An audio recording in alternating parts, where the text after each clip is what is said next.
Good evening. Thanks for checking out the video. It is the 20th of January 2025, and I'm jumping on here just to do a quick recording in regards to what I'm sure everybody's going crazy about, the Elon Musk commentary from the presidential inauguration.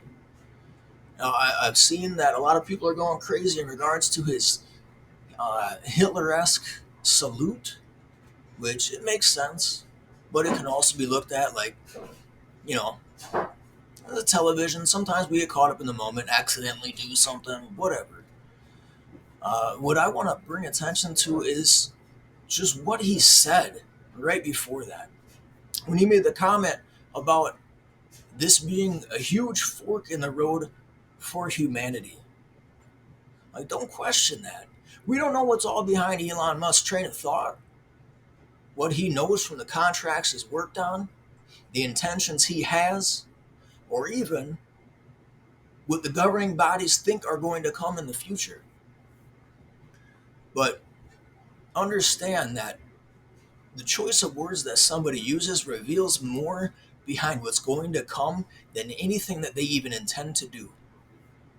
My wife even approached me just a little while ago and she said, had you heard about, um, and I'll ask her where she got the information from, but this idea that demonic forces don't have the choice if they're making moves or doing things in the background, they have to release like bits of information or in some way announce that they're the ones who are influencing it. Almost as in prophecy, but in regards to the I guess I'll call it the background players in regards to everything that's happening. So I thought that was pretty interesting, and I just want anybody who hears this to listen up to that. There's no doubt that there's more going on here. And when he says a huge fork in the road for humanity, he means it. Now, my previous video, I talked about the vision that I had, that what it breaks down to is that Elon Musk was going to lead the bride away, and the bride being in regards to the church, right? As Christ called the church the bride, right? In regards to that. And so I'd like us to think about the idea of who Elon Musk is, where he is, and what he's about. Like, he's currently like the richest man in America, I think it is. I think the Saudi princes and stuff like that, they don't report that information. There's a good chance that they actually have more wealth than him. But all that aside, he's extremely, exorbitantly wealthy, beyond all imagine. And he has these government contracts with the United States. He used his celebrity influence to get Donald Trump reelected, who, through many other people who claim prophetic gifting, have said that Donald Trump's reelection is going to go hand in hand with some end times biblical prophecy, whether that be the Antichrist, the second coming, however it works out, um, in some way tied to that.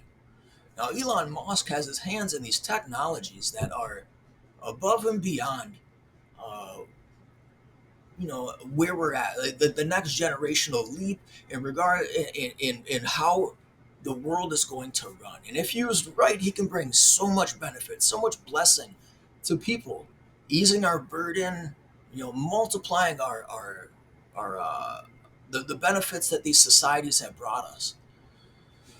But when you look at that through the lens of the potential end times prophecies like the Antichrist, the mark of the beast, um, the fact that we're going to come to a point where people who choose not to take the mark of the beast are going to be basically left out in the cold.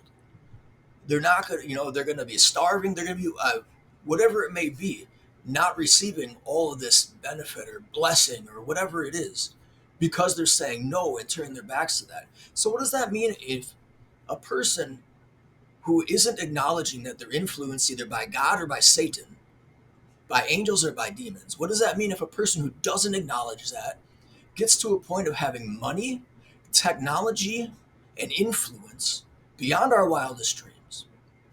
Well, to me, it makes me think that there's a chance that this man, without even knowing it, is going to play right into the hands of doing things that are in line with the Antichrist. And when he has full control over, or when he's like the head of the next generation, the AI, the automation, all the things that are going to make it so we don't have to work. We have a passive income.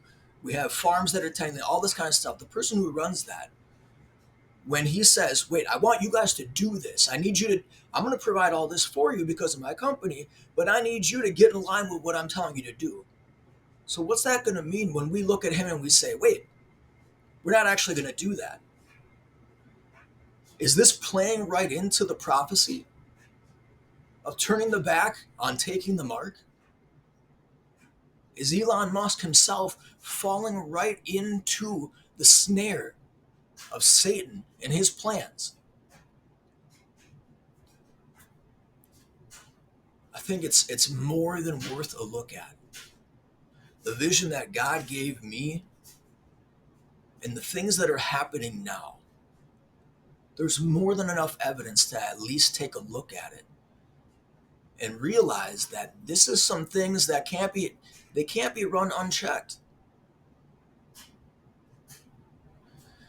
Elon Musk has this sort of I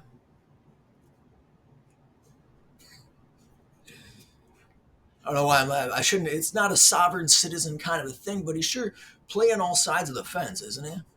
He's influencing our election. He's making comments to the royal family, something about, I don't know, doing something with the government. So he's got his mouth running about all sorts of things that any average person wouldn't have any true influence over, but he does. Let's get eyes on this. Let's get sight and illuminate what's going on. This isn't a joke. This is important stuff. Please, don't let this slide by. And Jesus, with your hand upon all this, I just pray that people's eyes will be open, their minds awakened, their hearts just pumping with blood that looks for the truth. So I don't know what this is going to be unless we get to that point. Amen. God bless you. Thank you for listening. I hope you all have a great night. Enjoy all the memes that are sure to come. Social media is going to be a riot.